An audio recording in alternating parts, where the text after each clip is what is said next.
Bom, vamos lá. Primeiro, antes de tudo, eu queria dar um contexto do porquê que eu escolhi esse tema da minha palestra. Bom, a gente está vivendo num cenário atualmente, principalmente aqui no Brasil, onde a gente vê diariamente um monte de malware, problemas de segurança surgindo. E acho que um dos maiores problemas que estão crescendo exponencialmente, e não sou eu que digo, mas todos os estudos, é a questão de malwares voltados para ambientes bancários. E, bom, esse é um cenário que eu vivo diariamente, então eu quis trazer um pouquinho mais para contextualizar todo mundo do que está acontecendo também. E das formas como desenvolvedores, enfim, pessoas que desenvolvem aplicativos ou não, pessoas da área de segurança, como que a gente consegue mensurar esses problemas no nosso dia a dia. Antes de tudo, eu queria perguntar se alguém aqui trabalha na área de segurança. Levanta a mão. Boa, Gabi, obrigada. É um cenário bem comum. Já aproveito esse espaço para convidar as pessoas a virem trabalhar na área de segurança também. A gente tem bastante vagas e é bem legal. Além disso tudo, tem também um projeto que eu estava conversando com a Gabi, chamado Hackers do Bem, que está sendo disponibilizado pelo governo, que a ideia é capacitar mais de 30 mil profissionais e dentro desse cenário todo, pessoas desde o ensino médio até ensino técnico, graduação, pós-graduação, a virem trabalhar na área de segurança. Então, fica aí o convite, temos salários interessantes e vagas bem divertidas. Sejam muito bem-vindos.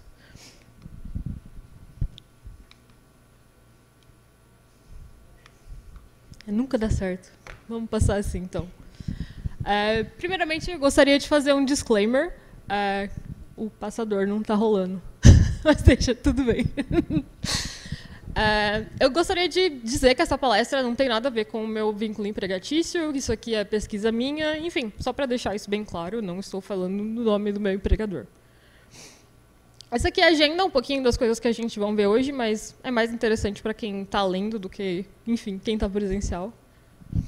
E quem é essa pessoa que vos fala?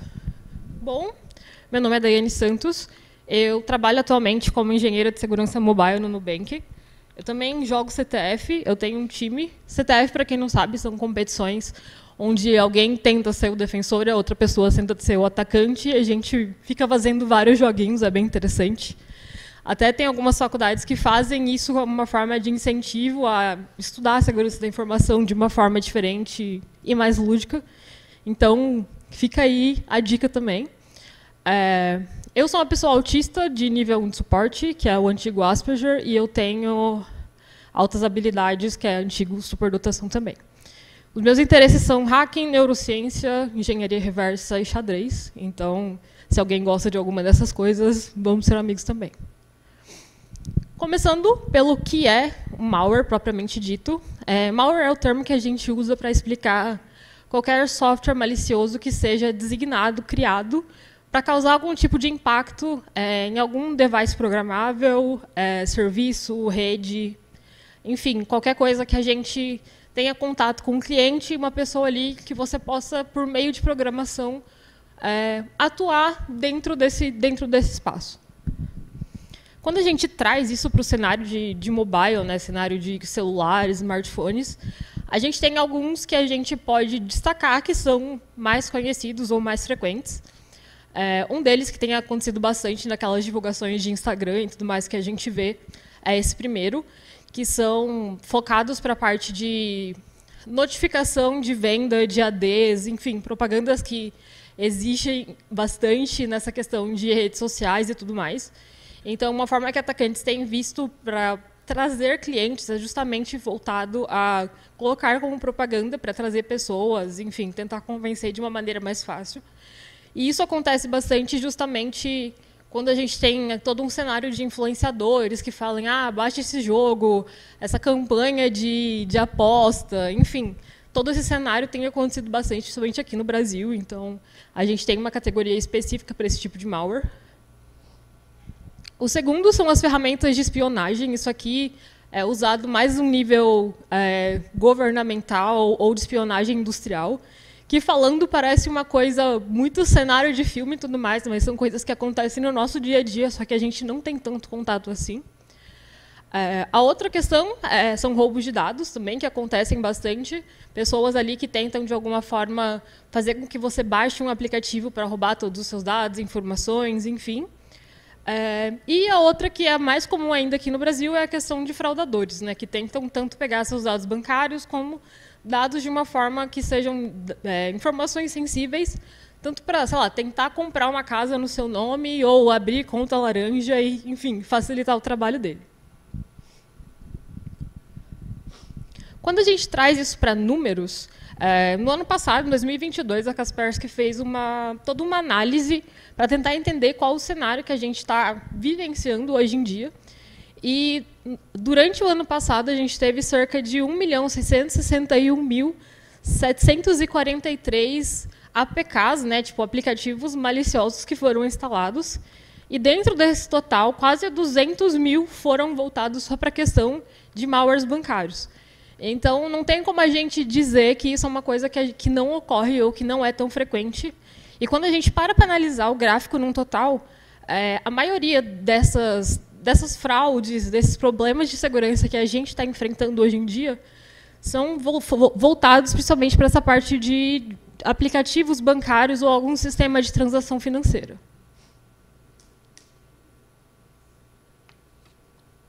Gente, desculpa se eu ficar interrompendo para tomar água, é que eu estou com gripe. E dentro desse cenário de todos os malwares e tudo mais, a gente consegue definir eles em algumas categorias que deixam de ser interessantes quando a gente para pensar justamente nesse cenário de venda, enfim, de comercialização de malware ou até mesmo desses malwares que a gente enfrenta.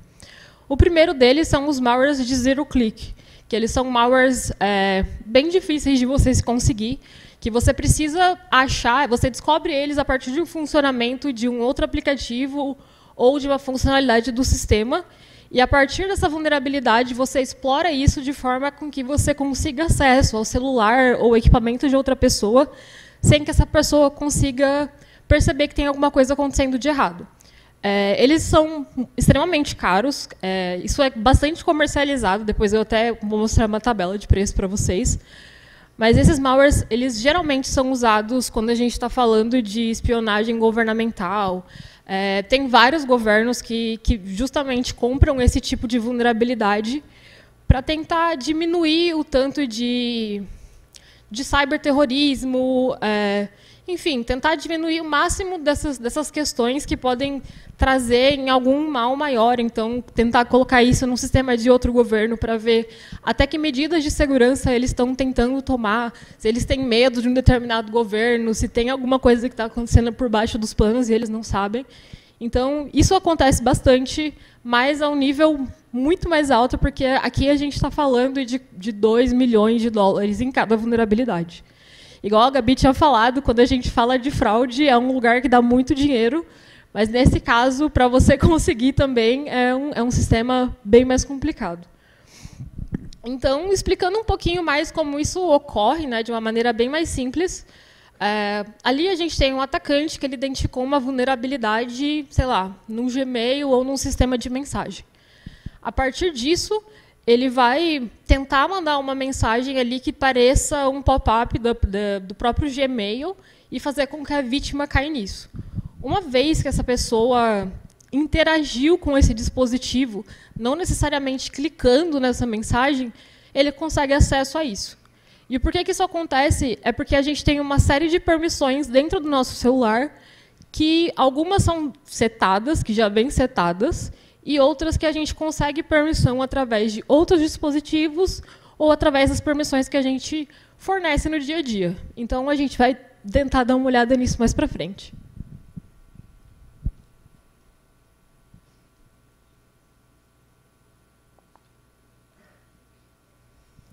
Aqui a gente tem uma vulnerabilidade que foi basicamente voltada com essa parte de malwares de spyware, que ela foi comercializada por 8 milhões, ela funcionava tanto para Android quanto para iOS. Então, a partir dessa escalabilidade que você tem, desse sistema de permissões e do que você consegue alcançar, elas acabam cada vez se tornando mais caras e mais difíceis de ser comercializadas. Não são coisas que você consegue encontrar ou comprar facilmente num grupo do Facebook. Para você conseguir ter contato com essas pessoas, acaba sendo um pouquinho mais complicado. Existe um site chamado Zerodium, que ele traz justamente essa questão de preço quando a gente está falando de vulnerabilidade e de qual categoria é essa vulnerabilidade e o que ela consegue fazer. Então, quando a gente está ali lidando com um sistema de mensagem, que o cliente está direto com isso, que você consegue ler mensagem das pessoas, escrever mensagem para as pessoas, deletar, enfim, as suas permissões são mais altas, o dinheiro também acaba sendo maior. Então, quando a gente tem aqui, por exemplo, o do WhatsApp, RCE são vulnerabilidades que você consegue executar à distância.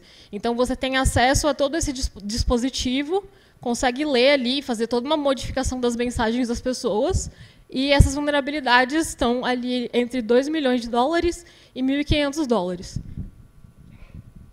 E conforme você vai mudando, né, as permissões, conforme mais permissões escaláveis você tem, isso vai aumentando. Se a gente está falando de vulnerabilidades dos próprios dispositivos, isso geralmente vai mais de 2 milhões.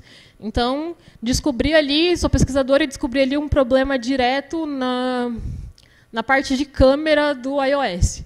Provavelmente, isso vai ser mais de 3 milhões, porque você consegue ligar a câmera, desligar a câmera, pegar informações, ouvir conversas, e isso, geralmente, vai se tornando cada vez mais caro. Então, por isso a gente sempre fala de agências governamentais, porque, geralmente, o pessoal do FBI, enfim, a gente já teve até discussões com isso no caso do Snowden, enfim, tem filmes sobre isso, um monte de informações, que isso realmente é uma coisa que existe, parece coisa que não existe, mas é coisa que existe. E tem muitas pessoas que passam anos, enfim, tentando procurar a vulnerabilidade dessas, encontrar e vendendo para outros governos. Trazendo 2 casos que aconteceu justamente nessa vulnerabilidade, que você não precisa interagir com ela. Em 2021, um jornalista estava lá com seu iPhone dentro de um congresso de um X país lá, e, do nada, ele recebeu um comando para abrir o Apple Music dele. Enfim, pegou o celular, não interagiu, estava olhando, abriu o Apple Music ali sozinho, você acha estranho, mas você não consegue entender muito bem o que está acontecendo, talvez tenha aberto sozinho. E, a partir disso, demorou alguns anos, né, tipo, alguns meses, se não me engano, foram 17 meses, e ele acabou percebendo depois que realmente estava acontecendo muita coisa estranha no celular dele, ele levou para uma investigação, e eles perceberam que tinha um spyware que, enfim, o governo lá que ele tinha ido visitar, que ele foi conversar com as pessoas, entrevistar, estava espionando ele. Então, já que ele já tinha contato com outras pessoas, o governo de outro país, a galera usou dele para conseguir escutar conversas que o pessoal de Israel mantinha com outros lugares, justamente para tentar identificar as células de terrorismo, enfim, tudo que a pessoa ali sabia porque era um jornalista. Então, isso aqui parece muito caso de filme, mas é uma coisa que acontece diariamente, assim, com várias pessoas e vários governos tentando entender, tentando pegar informações que possam ser relevantes para outros países, enfim, tentar fazer chantagem, tentar ganhar alguma coisa em cima disso depois. Um segundo caso foi de um grupo bem famoso. Esse aqui aconteceu em 2019. Um pesquisador encontrou uma falha no WhatsApp e que te permitia ler todas as mensagens, todas as conversas de quem você quisesse. E isso acabou funcionando por 2 meses, até que o WhatsApp fez a correção dessa falha, que foi, acho que em maio, junho, enfim. Mas, durante esse período, a pessoa conseguiu ler todas as mensagens de quem gostaria e só alterando esse tipo de informação. Então, todas as permissões que as pessoas têm contato, até quando a gente está criando o nosso próprio aplicativo, dispositivo, a gente tem que tomar muito cuidado, porque isso pode causar prejuízos imensuráveis. O nosso segundo tipo são os cliques onde você precisa interagir com o usuário. Então, eu tenho um malware que eu preciso que o usuário faça uma ação para que eu consiga pegar o device dele, informações sobre ele, etc. Isso aqui é bem comum, principalmente aqui no Brasil, que a gente recebe muito phishing diariamente, a gente já está acostumado a receber um monte de phishing no e-mail. Então, quando você geralmente já recebe alguma coisa, você já tem um pé atrás em vou clicar nisso aqui ou não vou clicar. Então, tem alguns atacantes que eles tentam ainda fazer alterações em sites, criar um site de X banco para tentar convencer você a clicar nisso. Infelizmente, a gente já está meio que calejado dessas situações, mas também existem alguns casos em que o próprio atacante cria um aplicativo ali que vai fazer com que, quando você baixa esse aplicativo, ele baixe um segundo aplicativo para manter essa permissão e fazer com que ele tenha mais permissões acima disso. E a gente vai ver um pouquinho disso depois. Aqui a gente tem uma notícia desse ano, de abril desse ano, que tem vários aplicativos que várias pessoas estão fazendo modificações e conseguindo bypassar aquela triagem inicial do Google Play. Eu não sei, alguém aqui trabalha com desenvolvimento mobile? Boa. Para quem não sabe, quando a gente cria um aplicativo, a gente precisa submeter eles a uma da Store, seja a Apple Store ou a Google Play. E só a partir de uma validação ele vai aceitar se o seu aplicativo vai ou não para a loja. E dentro dessas validações, ele faz toda uma validação de malware, ali, de segurança, para tentar entender se é um dispositivo malicioso que vai tentar fazer algum mal, ou se é um aplicativo normal que você pode baixar e ele vai ter um funcionamento ok. Então, a gente teve cerca de 60 aplicativos que conseguiram bypassar essa função no Google Play, ou infectar outros dispositivos que já tenham sido mandados para a loja para conseguir acesso a essas informações de clientes, enfim, de tudo mais. E, depois disso, conseguir baixar outros dispositivos, pegar informações, enfim, depende do que cada pessoa tem tentado fazer. Aqui a gente tem uma lista. Nessa notícia, a gente tem a informação de que 60 desses aplicativos foram infectados por um malware, e que, juntando todos esses 60, eles tinham mais de 100 milhões de instalações juntos. Então, aqui a gente tem vários joguinhos e características dentro dessa característica de joguinhos. Aqui a gente tem o mais conhecido deles, que é Blockbuster Master Diamond. Eu não conheço esse, não sei se alguém joga isso, mas se joga, desinstala isso rápido. E aqui a gente tem, basicamente, o que a maioria dos usuários pensam, né? Tipo, tem aqui um aplicativo que falou que vai me dar R$100 se eu baixar ele. Daí a pessoa vai lá e baixa, acabou, perdeu tudo que tinha. Então, tem uma coisa que eu sempre falo, é que se parece bom demais para ser verdade, é porque geralmente não é. Não vamos acreditar nisso. E aqui tentar fazer rinha de malware, né? Tipo, eu descobri que eu tenho um celular infectado, vou baixar mais um para ver quem ganha. Também não vai dar certo.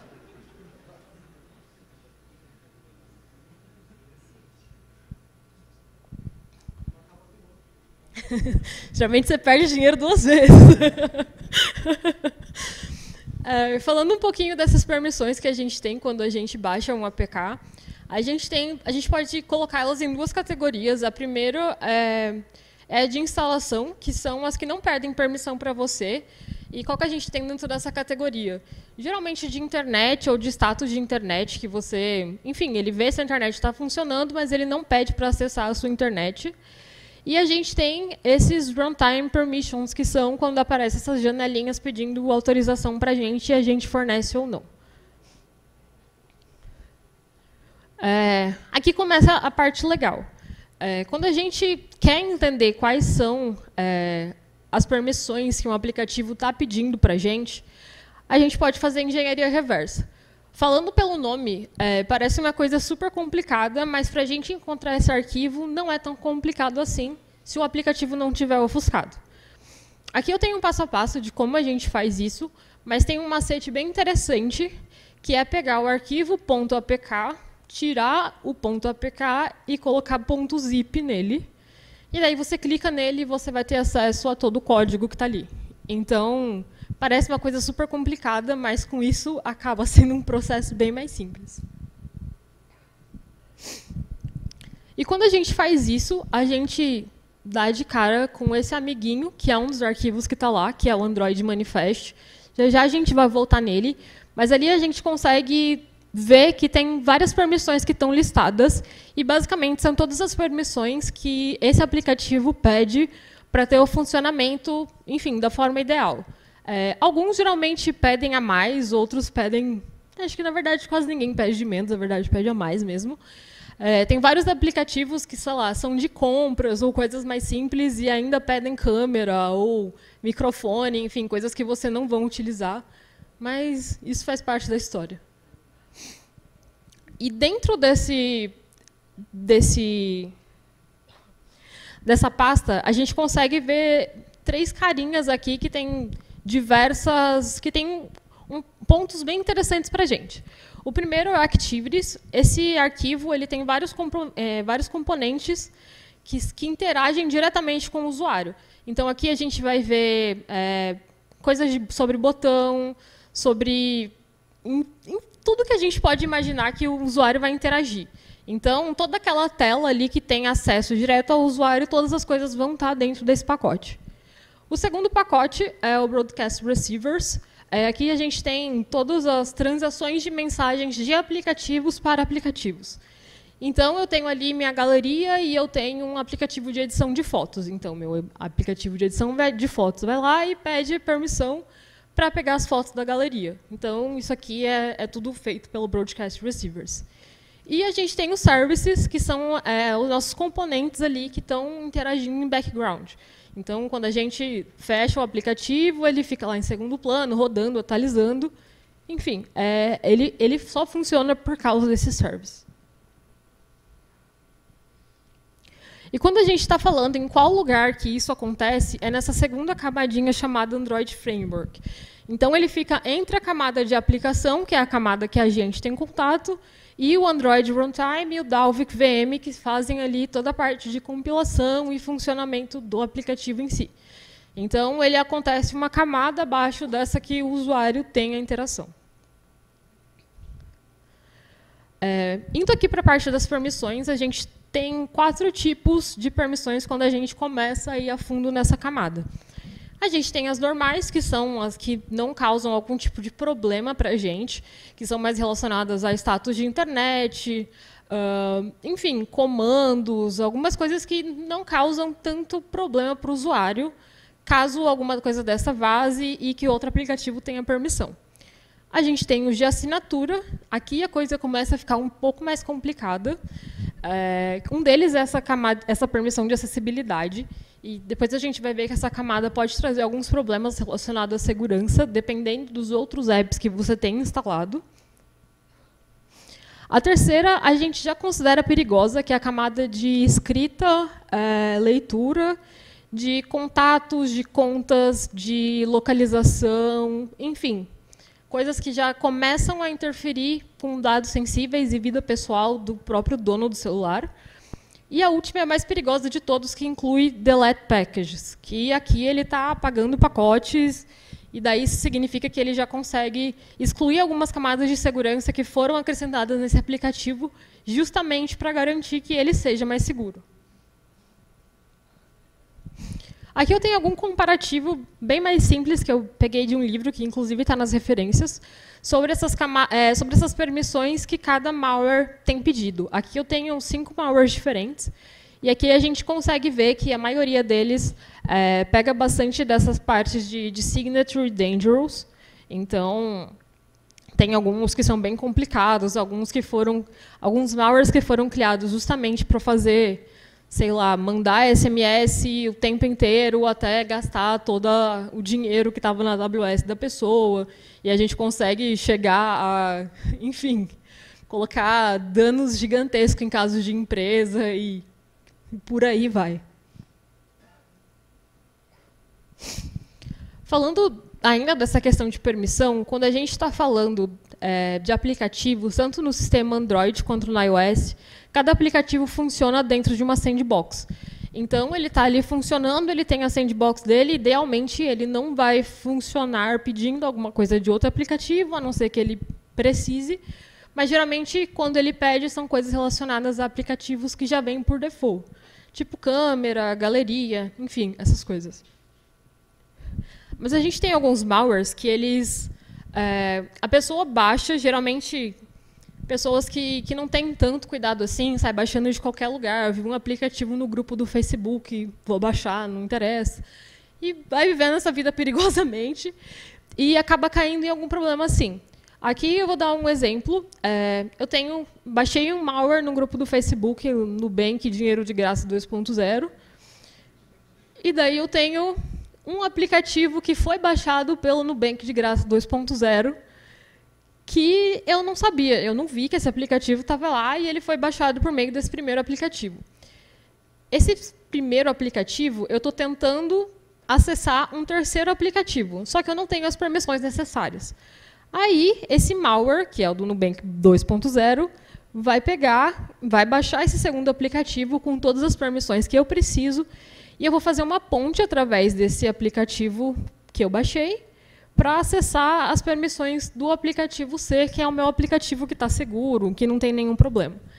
Então, está aí mais uma das importâncias de como, quando a gente está criando um aplicativo, o cuidado que a gente precisa ter para tentar entender se a gente está tendo algum problema, se a gente está deixando alguma coisa passar, e se eu tiver alguma permissão que vai conseguir acessar algum dado, enfim, que esteja em trânsito, descriptografado, enfim, que possa trazer algum problema para mim.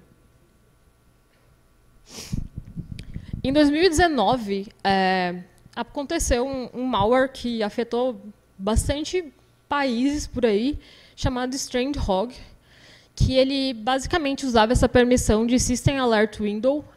Ela é responsável por trazer pop-up para a tela. Quando a gente para pensar, parece uma coisa super simples, que não vai trazer nenhum tipo de problema.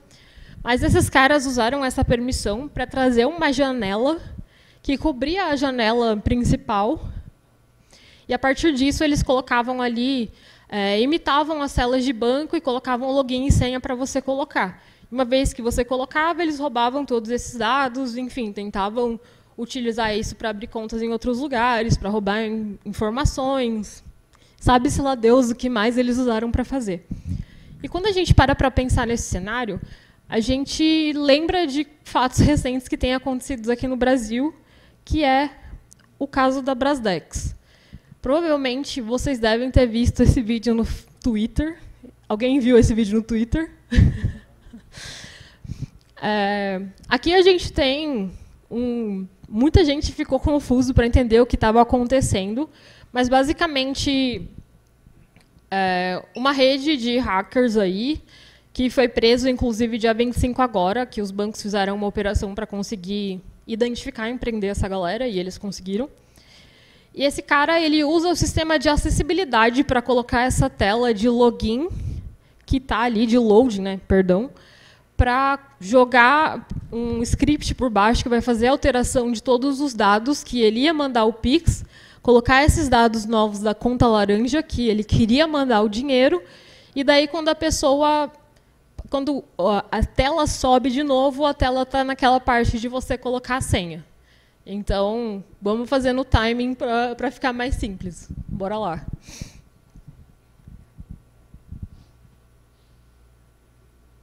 Lá, ele clicou para fazer a transferência do dinheiro, coloca a quantidade que você gostaria. Aí ele faz a seleção da pessoa, até aí não tem nenhum problema.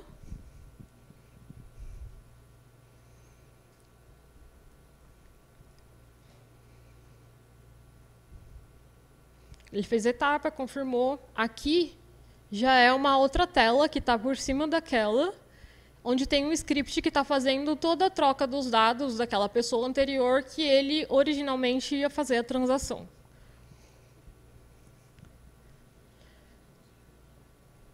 Quando ele volta, está direto na senha. Então, se a pessoa digitar a sua senha, ela não vai ver para quem ela fez essa transferência desses dados. E daí, esse malware ele estava previsto para... Enfim, a pessoa que criou ele fez para que, quando isso acontecesse, a pessoa transferisse todo o dinheiro em conta para uma conta laranja. E, através disso, ele ia mandando para outras, até concluir o processo de lavagem de dinheiro. Então, como tudo isso aconteceu?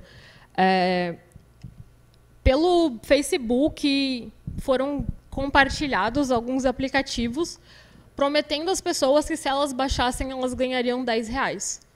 E as pessoas baixaram. Muitas pessoas baixaram. Esse aqui é o aplicativo do Nu, mas isso aqui acontecia para todos os bancos possíveis. Tanto que a junção para conseguir prender o pessoal, encontrar, foi justamente todos os bancos. Então, a maioria das pessoas baixava, realmente colocava o Pix lá, recebia os R$10, Mas, quando a pessoa fosse usar para fazer algum tipo de transação, ali era um malware que tinha esse script e fazia tudo esse step by step que eu comentei agora com vocês. Então, independente de quanto a pessoa tinha ali guardado na conta dela, ela perderia tudo, porque esse script foi feito justamente para pegar todos esses pontos. Aqui, aproveitando essa questão de ataques voltados para essa parte de permissão e tudo mais, a gente tem os ataques na parte de activities, que são aquelas que a gente tinha comentado, que atuam diretamente com o cliente. Dentro dessa parte, a gente geralmente tem esse exported igual a true, que está aqui embaixo. A gente vai falar um pouquinho mais sobre como evitar esse tipo de problema depois. Mas isso aqui permite que a sua aplicação ela consiga exportar alguns dados se ela for invocada por alguma outra aplicação. Então, essa parte aqui, especificamente, permite com que você faça isso. E quando a gente está desenvolvendo, é interessante que a gente realmente identifique se a gente vai fazer alguma transação de mensagem, enfim, o que seja, se realmente a gente vai precisar ter essa parte como true ou se eu conseguir colocar como false para fazer a garantia dos meus dados. E a segunda parte, que é aquela de SMS que eu até tinha falado, que são os ataques em broadcast receivers. Então, através de um aplicativo, eu consigo mandar uma ação para outro aplicativo, já que eles podem interagir entre si, dependendo das permissões que estão sendo permitidas. Então, já teve vários casos de pessoas que fizeram isso e, através de um aplicativo, conseguiam mandar incontrolados SMS e deixar a conta de AWS da pessoa lá no céu, porque a parte de verificação de conta era justamente de envio de SMS. Mas isso pode acontecer para e-mail, enfim, o que for. Quando tem um ataque massivo e a pessoa não tem um limite ali setado do que pode passar, ou, enfim, nesses casos ele poderia mandar SMS descontroladamente até quando quisesse. Então, trazendo um pouco mais sobre como a gente pode evitar esse tipo de problema como usuário. Aqui são basicamente coisas que a gente vê muito discutidas em questão de segurança. A gente acha até meio chato, mas que no final elas valem a pena. Aqui a gente tem o básico de Cyber Hygiene, né, que é tipo deixar sempre as coisas atualizadas. Se eu tenho, tanto seja no trabalho ou em vida pessoal, deixar todos os softwares atualizados, o celular atualizado, porque tem até eventos de segurança que a maioria da galera vai e deixa o celular desligado, ou no modo avião, porque às vezes você está passando e pipoca uma atualização da Apple do nada, mas não é verdadeira, foi de uma pessoa que está tentando mandar isso para as outras. Então, tem vários casos que a gente realmente precisa entender se a fonte é a fonte real que está mandando isso. E é justamente esse segundo ponto de fazer downloads só nessas lojas que são oficiais, justamente nisso.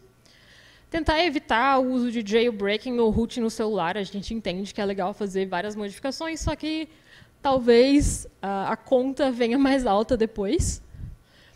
Usar senhas que são mais fortes, que não tenham nada a ver com o nome do cachorro 123, mudá-las regularmente. Tem até um vídeo que todo profissional de segurança sofre quando assiste, que é um vídeo norte-americano que eles sempre perguntam para as pessoas na rua, tipo, qual que é a sua senha? E a menina, minha senha é o nome do meu cachorro há 12 anos. Então, tipo, não façam isso, não é legal, não é interessante. Aproveitando essa pegada, tem um site que chama Have I Been Pwned, que justamente traz todos esses dados de quantas vezes a sua senha foi vazada em algum lugar. Então, isso é interessante para justamente mudar ela e evitar com que isso vaze para mais alguns lugares.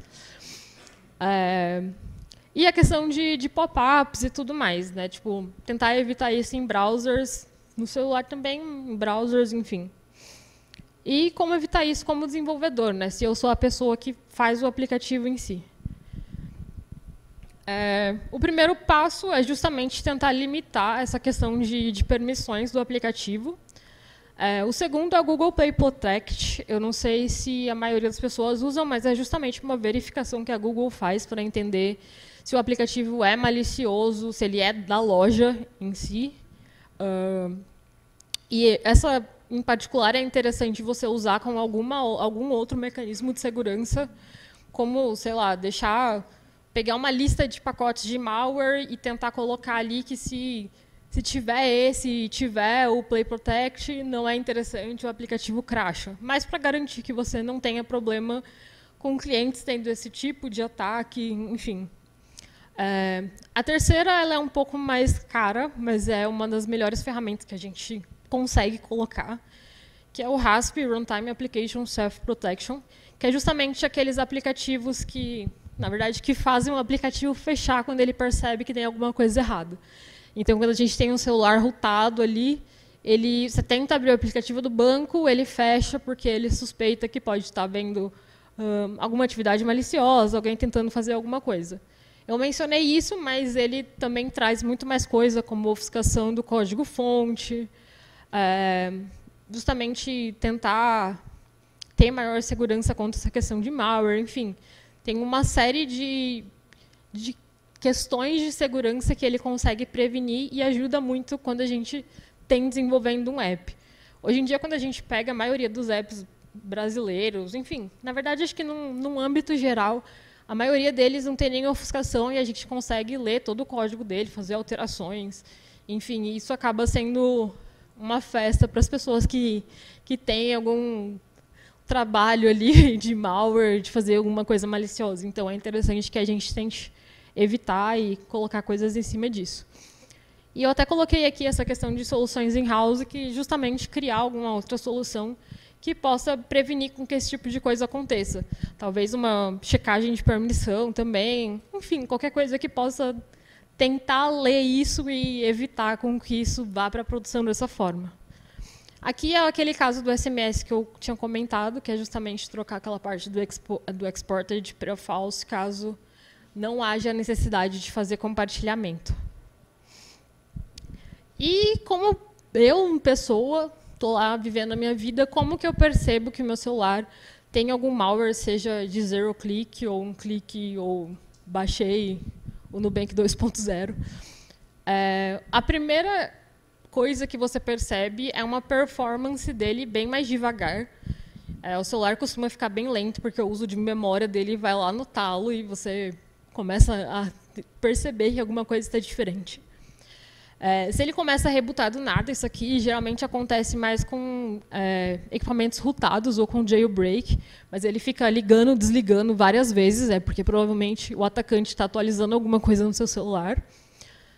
Aplicativos aleatórios instalados, eu não sei se alguém tem o costume de ficar olhando isso, geralmente acho que sim, mas está aí uma coisa para tomar cuidado também. E esses dois últimos são mais relacionados à questão de espionagem, que é liguei para alguém, estou ouvindo alguns barulhos estranhos, ou receber algumas mensagens de validação e etc. A minha principal referência para a criação dessa palestra foi desse livro, Intelligence Mobile Malware Detection. É um livro muito bom, inclusive, ele justamente traz toda essa questão voltada para machine learning. Então, hoje, a maioria das análises que a gente tem para malware são, inclusive, de machine learning, é bem interessante. E é isso. Eu sou uma pessoa que gosta muito de compartilhar conhecimento. Então, aqui eu deixo um Instagram que é voltado para justamente trocar conhecimento sobre mobile nessa questão de segurança. Se alguém tiver interesse, fique-se à vontade. E pode me achar por esse handle ou mandar e-mail se tiver alguma dúvida. E é isso, gente. Muito obrigada. Muito bom, muito bom. Quem tem dúvidas? Tem um monte.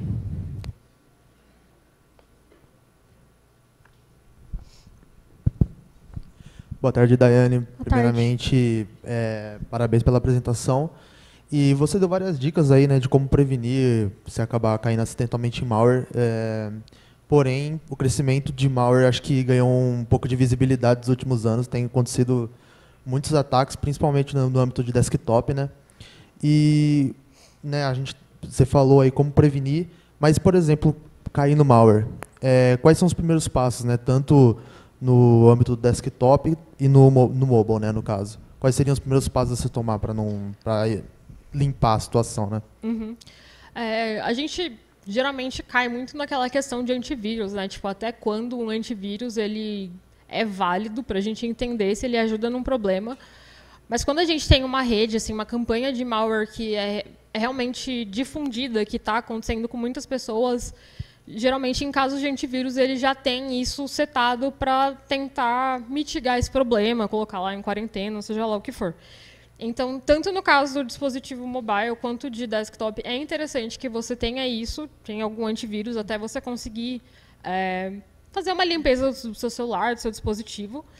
E, em alguns casos, se você achar que isso ainda não é o suficiente, também vale a pena você resetar o seu dispositivo de fábrica, porque, com certeza, esse negócio vai sair, seja alguma coisa voltada com dispositivo espião ou o que for. Várias pessoas já vieram perguntar para mim no Instagram algumas coisas que eu acho que meu celular me escuta, alguma coisa do tipo. E é justamente o que eu falo para a pessoa, tipo, tenta resetar de fábrica, se você achar que ainda tem alguma coisa errada depois disso, vai ter que trocar de celular, porque é só isso, ou levar para um analista forense para tentar fazer um log, tentar pegar alguma coisa, só que daí já não vale mais a pena, sabe? Você já sai de um âmbito que é normal. Acho que é isso. Quem levantou a outra? Foi.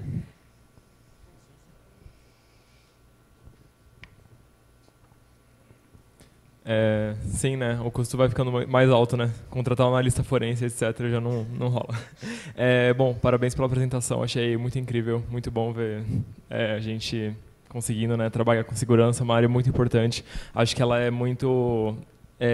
a gente esquece, né, muitas vezes, a gente trabalha com coisas tão complexas e aí a gente às vezes deixa coisa padrão, deixa configuração padrão e aquilo só vai indo, vai para a produção e aí acabou. Mas assim, só uma pergunta voltando. O que você comentou da questão do... bem pontual mesmo, do SMS, da AWS, eu não tinha entendido muito bem a relação ali que você falou. Uhum. Não, é que tem alguns celulares, né, alguns aplicativos, na realidade, que permitem com que você faça autenticação de 2 fatores via SMS. Então, a gente tem essa listinha ali de permissão dentro do app também.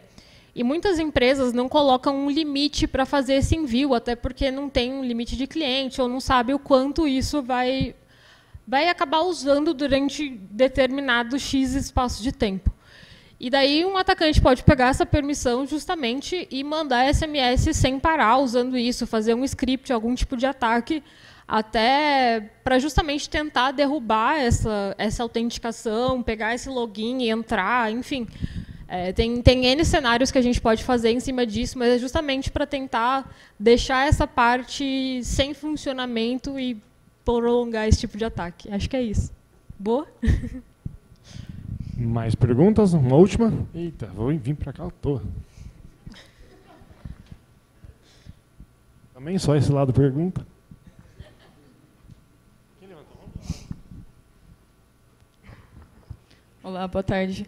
Eu tenho uma dúvida. Às vezes a gente está em casa, assim, conversando, né? Vou dar um exemplo. Eu recentemente aluguei uma casa e aí eu falei para meu namorado, eu acho que seria legal a gente colocar um quadro aqui. Eu acho que ia ficar muito legal. E aí eu abri o Instagram, tinha uns 300 páginas de quadros recomendando para mim e eu segui todos porque são muito bons. Mas eu queria saber se isso é classificado como um malware, né? Porque é uma coisa real no nosso dia a dia, acontece, mas parece que isso está tão comum que a gente só aceita e vai e segue de volta, né? Como aconteceu. E se a gente tem alguma forma de bloquear, porque da mesma forma que ele me escuta para recomendar, ele pode me escutar para poder roubar qualquer tipo de dado meu.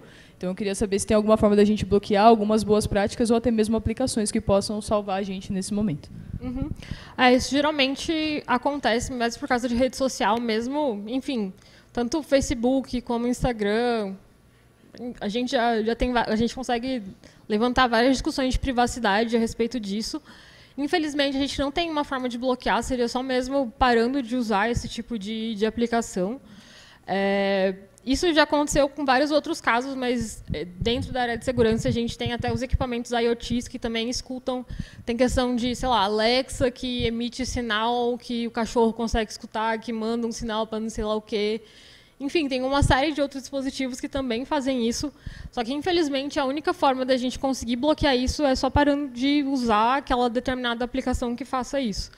É uma questão de privacidade assim, muito, muito complicada. Eu também penso muito, também sigo um monte de lugar que vende comida por causa disso. Mas é difícil. Até hoje a gente não tem tido essa discussão tão a sério, eu acho. Até depois mesmo da LGPD, que já foi levantado um monte de coisas acerca disso, não tem uma lei estipulada, pelo menos aqui no Brasil, que fale sobre isso. Tem alguns outros países que levam isso mais a sério, acho que de maneira mais rígida, que acabam colocando que não pode fazer isso. Só que aqui no Brasil, infelizmente, a gente ainda não tem nada que fale sobre isso em específico. Muito bom, muito obrigado. Salva de palmas, isso.